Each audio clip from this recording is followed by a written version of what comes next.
ಈ ಆರೋಗ್ಯಕರವಾಗಿರುವಂತಹ ಪ್ರೋಟೀನ್ ದೋಸೆ ಮಾಡೋದಕ್ಕೆ ಹಿಟ್ಟನ್ನು ರಾತ್ರಿನೇ ರುಬ್ಬಿಡೋ ಅವಶ್ಯಕತೆ ಇಲ್ಲ. ತುಂಬಾ ಸುಲಭವಾಗಿ ಬೆಳಿಗ್ಗೆ ಎದ್ದ ತಕ್ಷಣ ಈ ದೋಸೆನ ಪ್ರಿಪೇರ್ ಮಾಡ್ಬೋದು. ಹಾಗೆ ತುಂಬಾ ಕ್ರಿಸ್ಪಿಯಾಗಿರುತ್ತೆ, ಹೆಲ್ತ್ಗೂ ಕೂಡ ತುಂಬಾ ಒಳ್ಳೆಯದು. ದೋಸೆ ಮಾಡೋದಕ್ಕೆ ಅಕ್ಕಿ ಉದ್ದಿನ ಬೇಳೆ ನೆನೆಸೋದು ಮರ್ತು ಹೋದವಾಗ, ಹಾಗೆ ನಮಗೆ ರಾತ್ರಿ ರುಬ್ಬಿಡೋದಕ್ಕೆ ಟೈಮ್ ಇಲ್ಲ ಅಂತ ಹೇಳಿದ್ರೆ ಈ ರೀತಿ ಹೆಲ್ತಿಯಾಗಿರುವಂತಹ ಒಂದು ಕ್ರಿಸ್ಪಿಯಾದ ದೋಸೆನ ಪ್ರಿಪೇರ್ ಮಾಡ್ಕೋಬೋದು. ವಿಡಿಯೋನ ಸ್ಕಿಪ್ ಮಾಡದೆ ಕೊನೆ ತನಕ ನೋಡಿ. ಹಾಗೆ ವಿಡಿಯೋ ಇಷ್ಟ ಆದರೆ ಲೈಕ್ ಮಾಡಿ. ಈ ದೋಸೆನ ಒಂದು ಸಾರಿ ಟ್ರೈ ಮಾಡಿ ನೋಡಿ.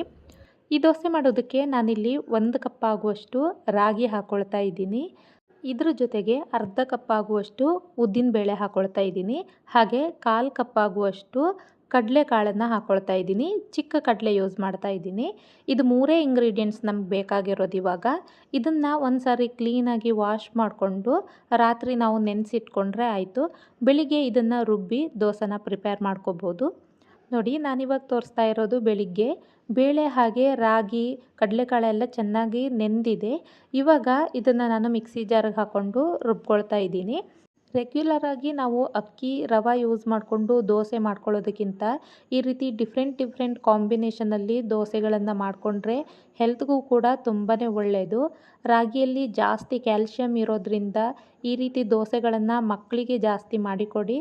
ತುಂಬ ಕ್ರಿಸ್ಪಿಯಾಗಿ ಬರುತ್ತೆ, ಹಾಗೆ ಟೇಸ್ಟು ತುಂಬ ಚೆನ್ನಾಗಿರುತ್ತೆ. ಇವಾಗ ನಾನು ಇದಕ್ಕೆ 1 ಕಪ್ ಆಗುವಷ್ಟು ಮೊಸರು ಹಾಗೆ ಸ್ವಲ್ಪ ನೀರು ಸೇರಿಸ್ಕೊಂಡು ಗ್ರೈಂಡ್ ಮಾಡ್ಕೊಂಡಿದ್ದೀನಿ. ನಿಮಗೆ ಟೈಮ್ ಇದ್ದರೆ ಸಂಜೆ ನೆನೆಸ್ಬಿಟ್ಟು ರಾತ್ರಿ ರುಬ್ಬಿಟ್ಕೋಬೋದು. ಆವಾಗ ನಾವು ಮೊಸರನ್ನು ಯೂಸ್ ಮಾಡೋ ಅವಶ್ಯಕತೆ ಇರೋದಿಲ್ಲ. ನೋಡಿ, ಈ ಥರ ಬ್ಯಾಟರ್ನ ತಿಕ್ಕಾಗಿ ಪ್ರಿಪೇರ್ ಮಾಡ್ಕೋಬೇಕು. ನಾನು ಇದಕ್ಕೆ ಮತ್ತೆ ನೀರನ್ನು ಹಾಕ್ಕೊಳ್ತಾ ಇಲ್ಲ. ಇವಾಗ ಇದಕ್ಕೆ ಸ್ವಲ್ಪ ಉಪ್ಪನ್ನು ಸೇರಿಸ್ಕೊಂಡಿದ್ದೀನಿ. ಹಾಗೆ ಒಂದು ಅರ್ಧ ಟೇಬಲ್ ಸ್ಪೂನ್ ಆಗುವಷ್ಟು ಈನೋ ಹಾಕ್ಕೊಂಡಿದ್ದೀನಿ. ಬೇಕಿಂಗ್ ಸೋಡಾ ಇದ್ದರೆ ಅದನ್ನು ಸಹ ಯೂಸ್ ಮಾಡ್ಕೋಬೋದು. ಇದನ್ನು ಒಂದು ಸಾರಿ ಕ್ಲೀನಾಗಿ ಮಿಕ್ಸ್ ಮಾಡ್ಕೊಳ್ತಾ ಇದ್ದೀನಿ. ದೋಸೆ ಹಿಟ್ಟು ತೆಳುವಾಗಿ ಬಿಟ್ಟರೆ ದೋಸೆ ಹಾಕೋದಕ್ಕೂ ಕೂಡ ಅಷ್ಟೊಂದು ಚೆನ್ನಾಗಿ ಬರೋದಿಲ್ಲ.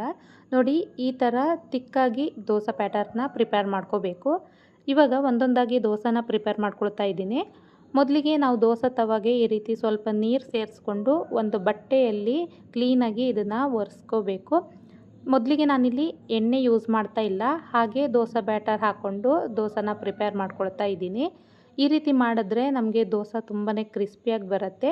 ನಿಮಗೆ ಕ್ರಿಸ್ಪಿ ದೋಸೆ ಬೇಡ ಅಂತ ಹೇಳಿದ್ರೆ ಮಾಮೂಲಿ ತವ ಬರುತ್ತಲ್ವ, ಅದರಲ್ಲಿ ಸಹ ಸಾಫ್ಟಾಗಿರುವಂತಹ ದೋಸೆನ ಮಾಡ್ಕೋಬೋದು.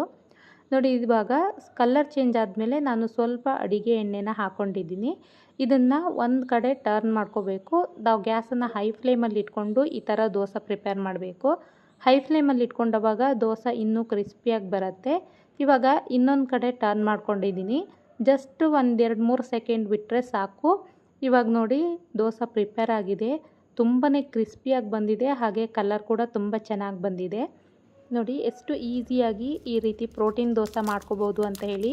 ನಿಮಗೆ ಈ ರೆಸಿಪಿ ಇಷ್ಟ ಆದರೆ ವಿಡಿಯೋನ ಲೈಕ್ ಮಾಡಿ, ಜೊತೆಗೆ ವಿಡಿಯೋನ ಆದಷ್ಟು ಜನರಿಗೆ ಶೇರ್ ಮಾಡಿ. Thanks for watching.